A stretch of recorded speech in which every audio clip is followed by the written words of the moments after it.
querem que eu faça uma fala curta? Eu já sei que sim, até porque o assunto também não demanda tanto tempo. Mas uma palestra mais séria ou uma palestra mais divertida? O que vocês preferem? Eu queria uma pesquisa. Só de levantar a mão eu já vou saber. Uma fala mais séria. Quem gostaria? Só um votinho? Que horror! Então, uma palestra mais divertida, é isso mesmo? Nós vamos brincar? Que coisa boa! Adorei essa resposta. Olha só, e já que o meu Edmilson, né, lindamente improvisado ali na função de cerimonialista, falou já alguma coisa a meu respeito, a gente já sabe que vai falar pesquisa e opinião pública, e eu botei por minha conta quais são os desafios contemporâneos dessa coisa que está pautada aqui para nós hoje. E põe a segunda tela para mim, querida Thaline. Tá, então tá, também já falou da minha experiência profissional, ótimo, pela cara vocês veem que eu já deu tempo de eu acumular, não é isso? Só se fosse burra para não acumular conhecimento, não tem jeito. A minha cara fala, o meu corpo fala, os meus olhos falam. Essa mulher já viveu, portanto, só se ficou alienada ao tempo e não acumulou conhecimento. Não foi essa a escolha de vida que eu fiz. Eu escolhi, enfim, e continuo estudando até hoje. Não acho que estou pronta, tanto é que não saio da universidade. Eu adoro estar na academia. Para quê? Para aprender. Sabe, não vou levar título nenhum para o túmulo, mas vou levar muito conhecimento. Isso eu vou. Então tá, pulando lá, ok. Então tá bom. Só que antes dessa telinha aí, eu vou pedir a Thaline que exiba, já que nós optamos por brincar, exiba um filmezinho curtinho para nós, mas que depois a gente volta a falar sobre ele. Deixa que ele entre. Vamos lá. Could make history by becoming the first African American president of the United States. It's an honor to welcome Senator Barack Obama.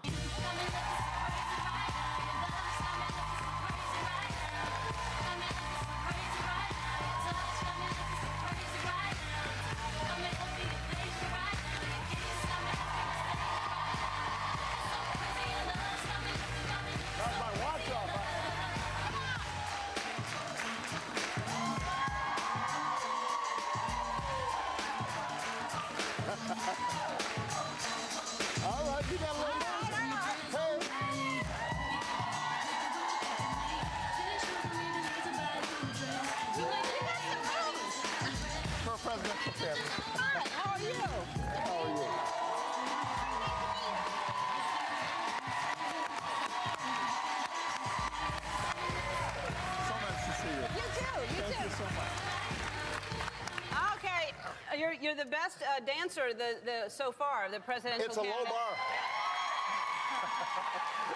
It is a low bar. But I'm pretty... O que eu queria mostrar para vocês está aí. Deixem isso armazenado por enquanto aí na cabecinha de vocês, tá?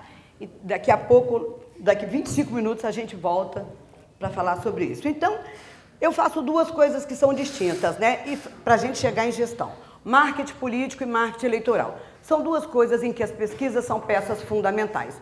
O marketing político é algo que a gente faz na gestão, ok? Na gestão pública o tempo inteiro. E o marketing eleitoral é aquele que se faz em períodos de eleição. Muito bom.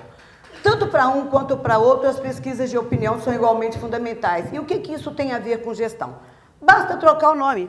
Ao invés de marketing, você fala gestão. Porque quando você está fazendo gestão, você está fazendo marketing.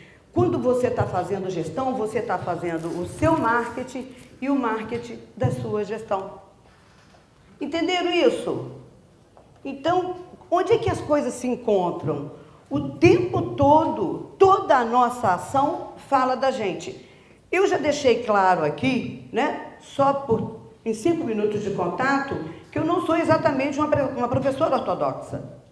Eu dei aula na Universidade Federal do Espírito Santo e eu não conseguia, né? Tudo que eu faço na vida, uma hora eu rasgo alguma coisa, é do meu temperamento. Então isso fala de mim. O que vocês que são do setor público querem que seja dito de vocês? Porque toda ação promove lá um conceito, né? Uma leitura de imagem. E acho que a gente tem que estar atento a isso o tempo todo, vejamos por quê. Então, a outra tela, rapidamente, né? simplesmente porque a gente vive nesse país alguma coisa que eu estou chamando de drama. Tem gente aqui que viveu algum período da história desse país tão endurecido em relação à política. Só um pouquinho, volta na tela anterior. Isso, segura lá para mim. Não, no drama. Isso, obrigada. Vocês têm lembrança disso, de ter vivido um período de tanta angústia? Porque não está bom como está. Parece que o brasileiro não está feliz, não é isso? Tem alguma coisa no ar que me deixa assim muito... Eu estou de sobreaviso, eu realmente não acho que as coisas estejam confortáveis, não. As coisas não acontecem ao acaso, vamos ver como é que isso pode se resolver, se há responsáveis. Culpados nunca, tá, gente? Nós que somos adultos, a gente chama de responsabilidade. Bom dia, tudo bem, querida? Olha só, então tá bom. E esse cenário que eu vejo aí, né, não só em relação à política, por causa da política, me faz pensar no seguinte: eu tenho alguns desafios imediatos, né? Vamos raciocinar. A complexidade de gerir uma nação de 202 milhões de habitantes. Gente, isso não é brincadeira, tá? Então, mas a vida no Canadá é maravilhosa. Ok, 20 e poucos milhões de habitantes. Na Austrália não tem essa violência. Ok, o país quase do tamanho do nosso com 25 milhões de habitantes. Nós vamos ter que nós vamos ter que dividir esse bolo aí. Na minha percepção fica complicado.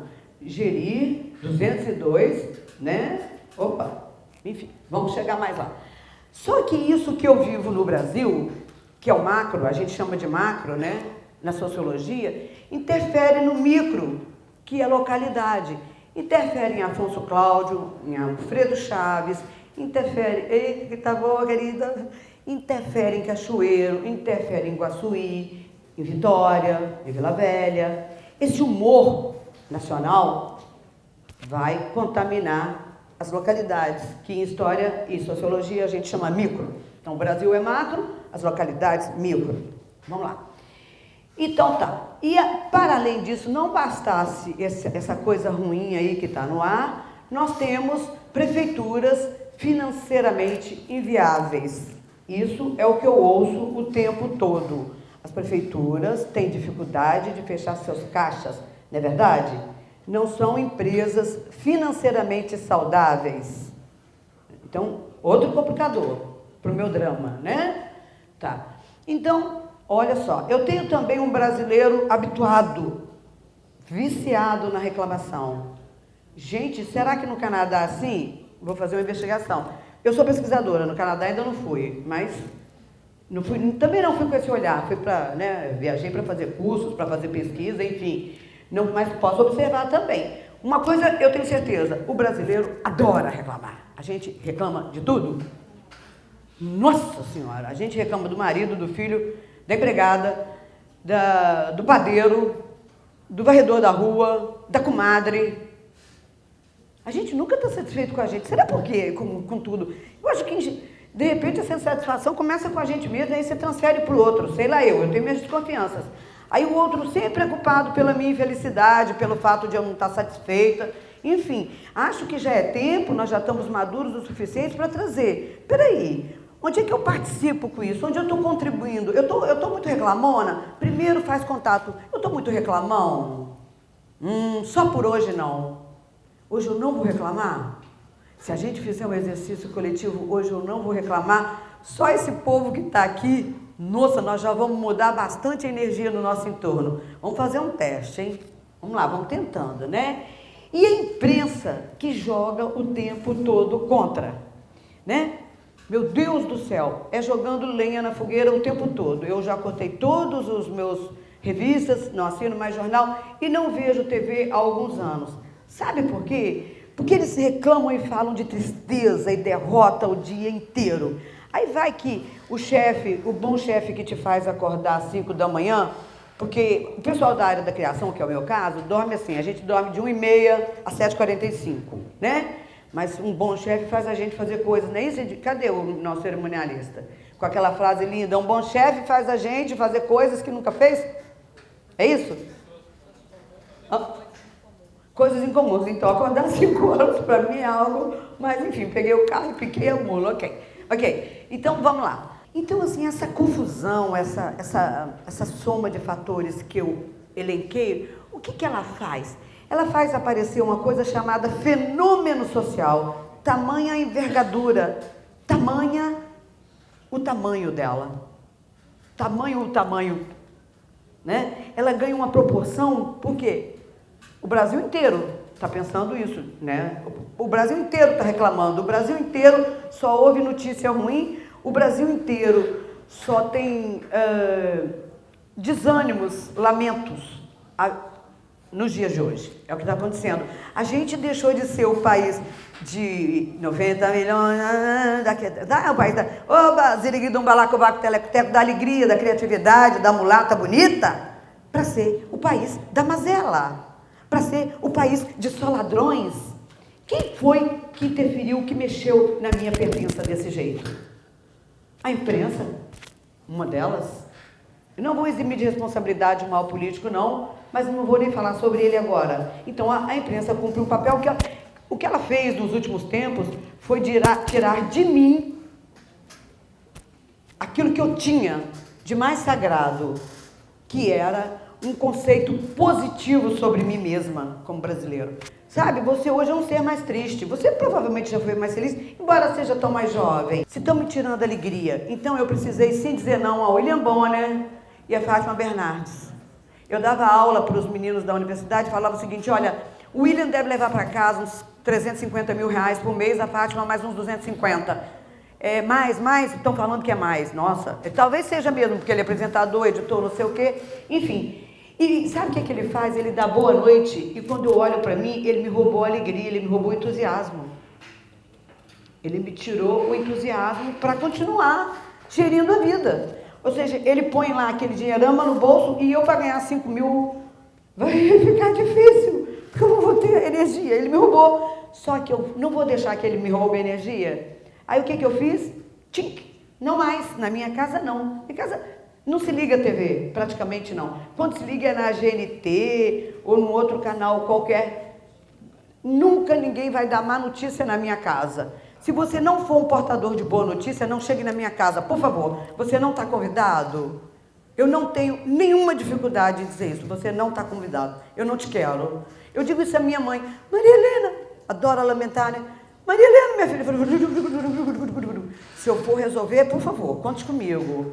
Se for só para me atormentar e deixar angustiada, não. Então, o que a gente pode combinar, o que a gente pode fazer para resolver? Lamentar, não.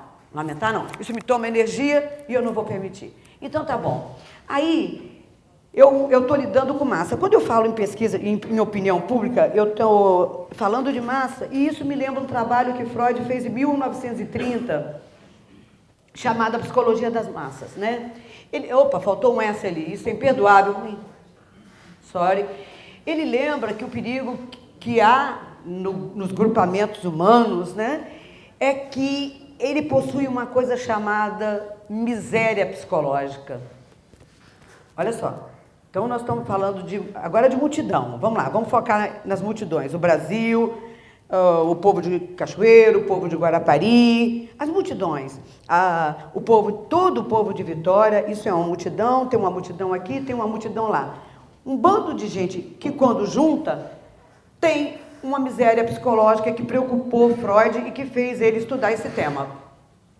Essa coisa só deixa de ser ameaçadora quando ela encontra alguém que a lidere, que organize a sua forma de sentir, né? A massa ficou sentindo, então, aquilo que o William Bonner mandou sentir. Tristeza, depressão, só tem ladrão. Deixou de ser o país da malemolência para ser o país de ladrão, né? Eu estava fazendo um curso fora em fevereiro, com um master. Falei, vem cá, vocês já pensaram? E é claro que reproduzindo, embora reproduzindo esse discurso lá nos Estados Unidos, onde o discurso é feito. Falei, peraí, eu não quero essa identidade para mim. Essa identidade eu vou recusar. Eu não sou um país de ladrão. Então, o que eu estou deixando que façam comigo, né? Ok. Aí, só tem uma forma, sabe, gente, da gente ir lá organizar essa massa, que é escutar, mas escutar essa massa com obsessão. Mais do que isso, ao escutar, muito mais que escutar, é auscultar. Insiste, insiste, volta lá, ouve de novo. Não desiste, não. Sabe?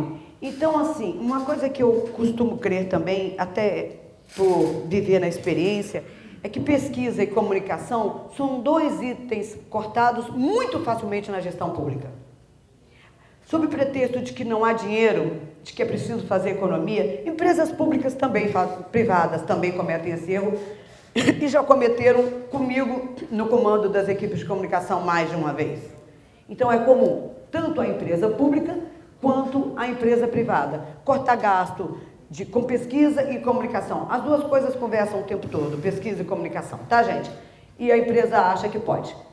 Então, assim, como é possível liderar as massas? Como é possível fazer contato o gestor, o dono da empresa, os donos das empresas, enfim, aquele que está no comando, fazer contato com essa massa que psicologicamente é pobre, né? Segundo Freud, ela é pobre. Quando você vai ao encontro do imaginário dela, né? Daquilo que é símbolo, simbólico, daquilo que lhe é importante. Por exemplo, cachoeiro. Eu já tive a oportunidade de fazer aqui algumas pesquisas como antropóloga, né? E tinha uma coisa que me chamava a atenção, eu até entrevistei Regina, que foi o cachoeirense sente uma coisa que é, a pertença dele parece maior do que a pertença do povo da serra, parece maior que a pertença, né, do que o povo de Pedro Canário. Eles falam, sou de cachoeiro, sou de... que é isso? O que é isso? O que é isso? E eu propus, ano retrasado, acho que tem mais de um ano, né, Regina? Fazer um estudo sobre isso, né? Eu tenho certeza que o meio aqui urbano pensa assim e que aí você precisa fatiar o mercado. Fui buscar entre os intelectuais, os jornalistas, né? E o segundo desafio seria ver se isso atravessa a periferia, se essa pertença também está lá fora. Porque é através dela que eu tenho que conversar com o cachoeiro. Eu tenho que conversar com o cachoeiro a partir do que ele sente, a partir do que eu acho. E só tem um jeito de eu saber o que o cachoeiro pensa, quantos municípios tem aqui mais ou menos? Só tem um jeito de eu saber o que o Açuí pensa. Eu tenho que ir lá, mas ir lá com frequência, tá? Ok, vamos lá, a próxima. Então tá, olha, tem um monte de agravante aí, mas eu não parei com os agravantes lá. Depois nós temos boas notícias, calma aí. Olha só. Então vamos lá para os pensadores que me ajudam a compreender o social. Nós estamos tratando do social, não é isso? Da política, do social, de gestão. Vamos considerar todo mundo que pensa comigo na sociologia. Nós vivemos um período na história chamado de pós-modernidade, né? E aí Foucault, que é um pensador francês, diz o seguinte: nessa pós-modernidade, o poder é negociado. Então, tudo que eu vou falar aqui, nós vamos juntar num quebra-cabeça para depois fazer nossas conclusões. Vamos lá. Agora vem primeiro Freud me fala de uma pobreza da massa psicológica, de uma miséria psicológica. A massa não se conhece. Aí vem Foucault e propõe o seguinte: acontece que nós estamos agora na pós-modernidade e o principal campo de poder nessa contemporaneidade está no indivíduo. O que será que isso significa, né? O poder, crianças, assola todas as coisas e subjaz todas as partes. Está em todo lugar. Não está mais nas mãos únicas do Estado, nem nos modos de produção capitalista. Ou seja, você tem poder? Você tem? Você tem? Eu tenho? Ela tem. Como indivíduo, eu tenho poder, né? Então, nós estamos aí juntando para o nosso bolinho que a gente vai ter que resolver. Essa problemática, eu falei de complexidade, nós vamos ter que resolver. Vamos embora que meu tempo está... Opa! Então, e o que isso tem a ver com gestão pública, né? Tem a ver que eu preciso simplesmente, o tempo todo, estar sondando a opinião pública. E eu, como pessoa ligada à comunicação, adoro, porque acho que o gestor costuma muito mais funcionar quando as coisas não vão bem, né? Não vão bem. Adoro adoro quando vem notícia ruim sobre a gestão. Tá. Sabe, reforçando aquilo que eu disse, que é o desprezo à comunicação e o menosprezo à pesquisa, sobretudo depois do sucesso eleitoral. É algo extremamente comum ao grupo que se instala no poder. em qualquer lugar. Não sei, parece que eles são acometidos de uma loucura, de uma insanidade, sabe? Dá ruim, não fica boa a coisa, não fica. A comunicação dança, pesquisa, um por ano e olha lá. Então tá. E aí eu acho uma coisa extremamente perigosa, que também é um sintoma que eu vejo no gerenciamento de empresas privadas. Sabe aquelas pessoas que acham que sabem tudo? Eu, por exemplo, não sei fazer gestão pública, não sei lidar com burocracia, sabe? Não é a minha área de expertise, não me preparei para isso. Eu não fui preparada. Eu respeito aquele que sabe. E gostaria também de que meu saber fosse respeitado, mas não tem problema se você não está disposto. Para mim fica tudo bem. Eu vou ser feliz com ou sem o seu aval. Isso já é uma decisão minha. Então, a minha alegria, a minha felicidade não vai passar pela decisão que você fizer em relação à pesquisa e comunicação, tá? Isso é problema seu, né? Então, o gestor em geral acha que sabe tudo, os gestores, tá? Do outdoor, ele sabe. Mas quem fez comunicação foi... Rogério, você vai ser prefeito? Eu acho, não sei se está escrito aqui. Será? É isso? Opa! Né? Então, se você fizer, eu te dou um couro aí. É mais novo que eu, posso falar como mãe, né? Então tá. O gestor tem as claras com quem ele está falando? Será que ele tem? Será que ele sabe mesmo para quem que ele está trabalhando? Trabalhando?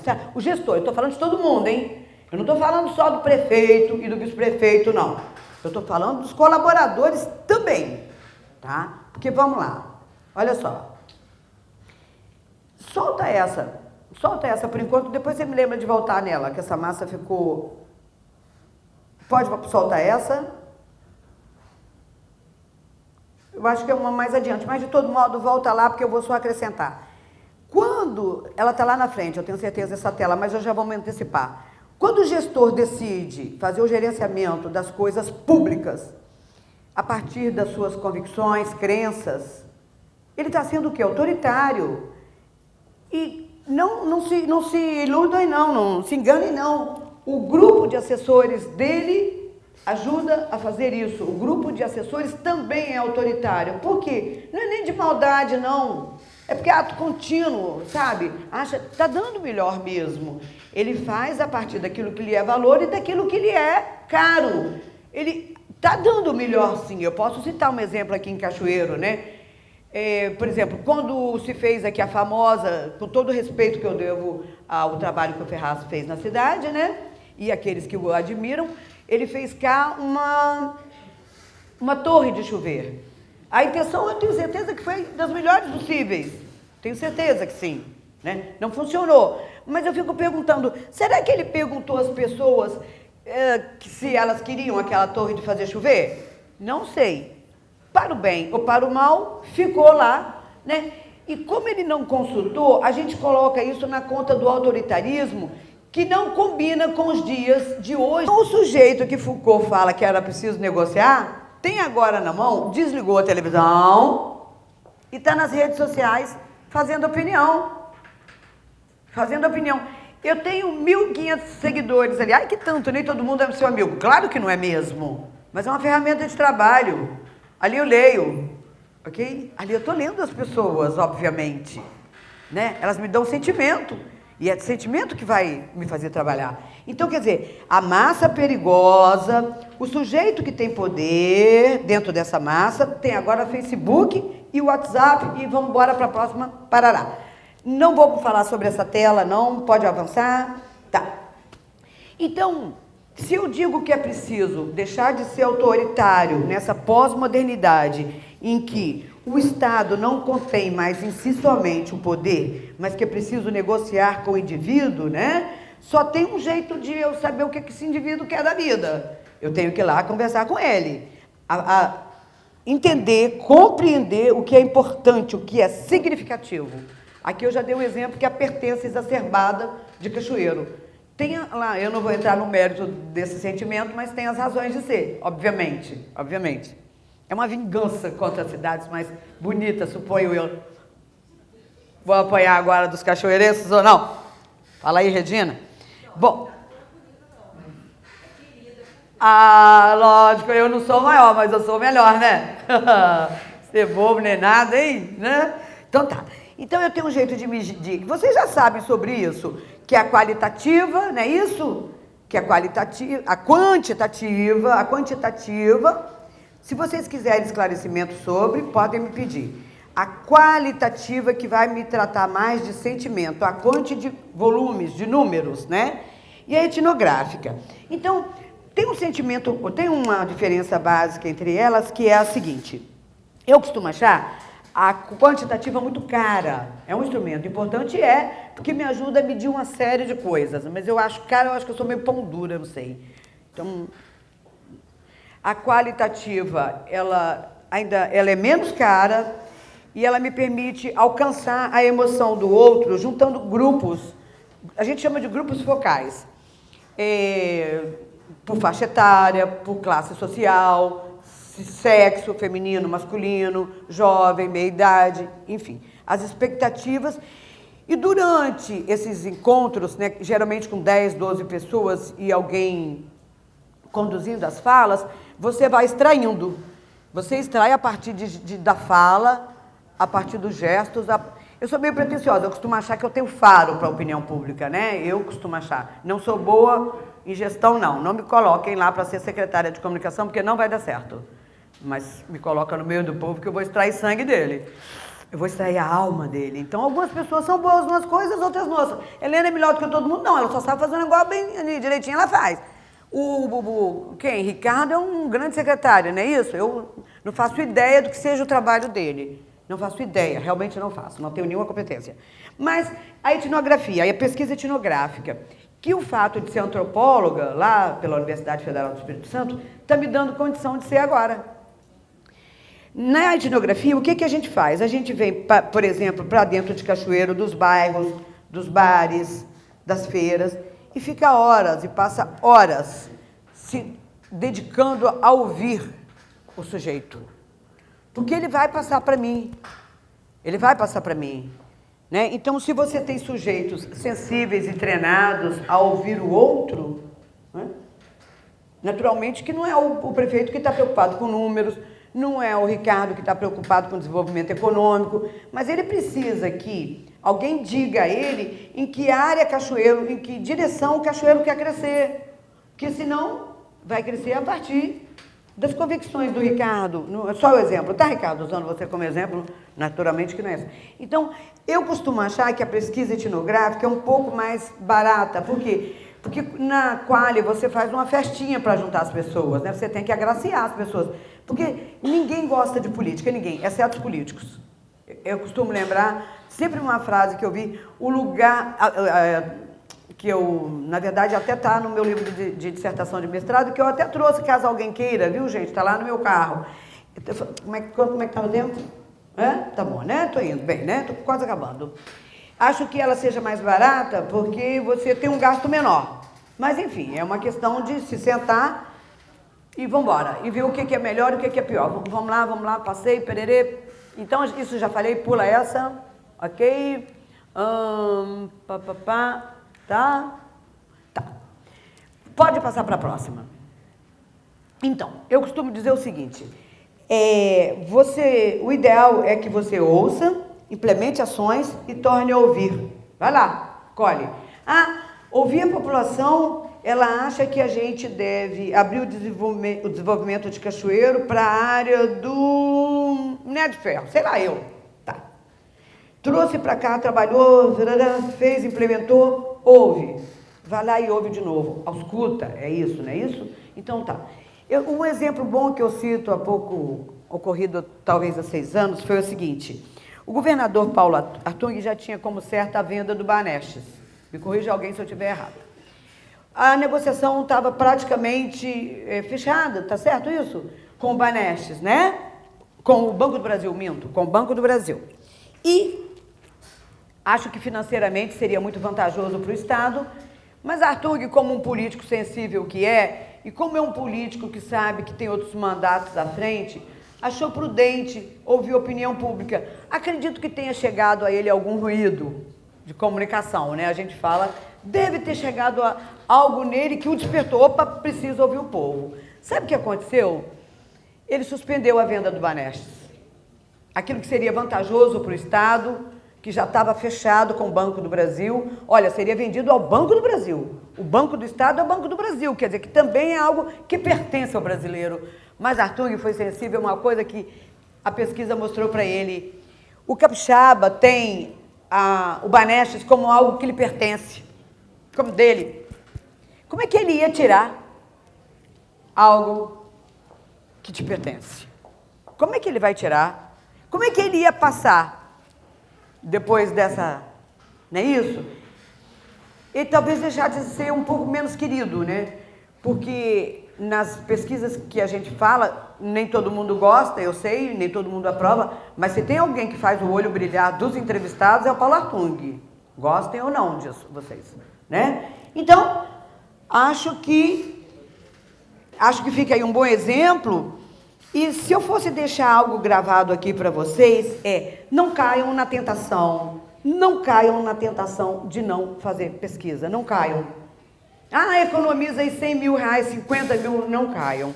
Sejam criativos para obter recursos, orem, mas não caiam na tentação, né? Então, assim, deixa eu ver mais o que eu tenho aqui pela frente, ok? Queria só exibir uma foto agora. Lembra que lá no início, caso vocês queiram fazer perguntas, lembram que lá no início eu exibi um vídeo todo, Obama, hein? Lá, né, com a Ellen, não sei o que e tal. Tá, a Ellen, muito que bem, é uma pessoa super bem-humorada, não sei das que, fez lá uma entrevista bem no estilo dela, ele se adaptou ao estilo da Ellen, né? Achou que pode, opa, tem espaço, oba, tudo bem. Vamos voltar aqui para o Brasil e fazer uma comparação, porque eu demitiria os assessores. O Jô Soares tem a malemolência da Ellen? Tem música no programa dele? Tem não? Ele tem humor? Mas por que mesmo que a presidenta só deu entrevista no Palácio ali fechada? Por que ele teve que ir lá nela? Isso é autoritarismo. Demite os assessores. Não, tudo bem. Falando do ponto de vista, não é...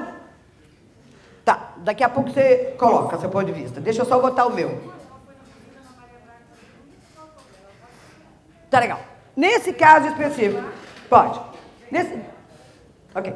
Deixa eu só terminar esse raciocínio aqui. Aí você coloca assim, eu vou concordar e acolher, né? Nesse caso específico, eu acho que ela perdeu a oportunidade de fazer, não sei por quem ela foi instruída. No meu ponto de vista, ela perdeu uma oportunidade de chegar perto. Por quê?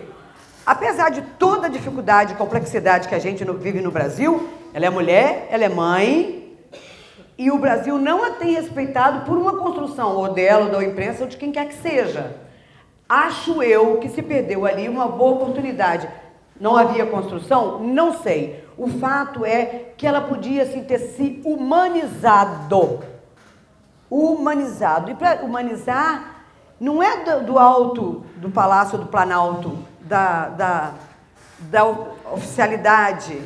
Entende? É como fazer hoje o hino nacional. Nem está cabendo aqui, né? Eu acho que ela perdeu a oportunidade de ir lá brincar e tornar um pouco mais maleável a visão que se tem dela. Eu acho que ajudaria. Bom, tá. Agora, o que eu teria... esse é meu ponto de vista só, né? Os pontos de vista são muitos, ok? Mas o que eu tinha para dizer isso, eu fui bem no tempo, Edmilson? Caso vocês queiram fazer perguntas, eu estou à disposição. Né? Espero ter contribuído de alguma forma, de tocado corações no sentido de que não dá para fazer gestão, não é isso, gente? Sem a gente ouvir aquele que tem o tal do poder na mão, né? Nessa pós-modernidade, e sem tentar compreender, para liderar essa massa que em si tem uma pobreza psicológica. Então é isso. Como vocês vão continuar na gestão pública, acolham essa ideia, essa proposição de manter, né, no orçamento os recursos necessários à pesquisa de opinião. É isso.